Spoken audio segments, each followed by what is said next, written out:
காலையில டே எப்படி ஸ்டார்ட் ஆச்சுன்னு பார்த்தீங்கன்னா, தூங்கி எந்திரிச்சு கதவ தொறந்தோனே இவங்கள தான் நான் பார்த்தேன். ரொம்பவே ஹேப்பியா இருந்துச்சு. எல்லாருமே ஒண்ணு போல வந்துட்டு அழகா நின்னுகிட்டு இருந்தாங்க. எப்பவுமே எதுலயுமே வந்துட்டு குட்டியா இருக்க பொருள் ரொம்பவே கியூட்டா இருக்கும்ல, அந்த மாரி தான் இவங்களும் வந்துட்டு ரொம்பவே குட்டியாவும் இருந்தாங்க, ரொம்பவே கியூட்டாவும் இருந்தாங்க. அப்புறம் கிச்சனுக்குள்ள போற மாரி தெரியல, இவங்களும் வீட்ட விட்டு போற மாரி தெரியல. சரி ஓகே நம்ம என்ன பண்றது? சமைக்கிற வேலைய இன்னும் ஸ்டார்ட் பண்ணாம இருந்தா எப்படி? அப்படின்னு சொல்லிட்டு சமைக்கிறதுக்கு போயாச்சு.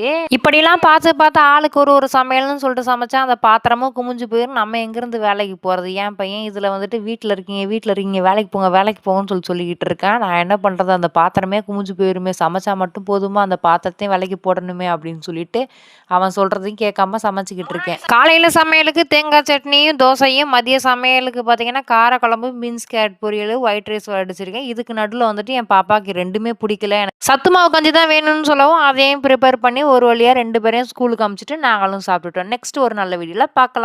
By bye. Thank you.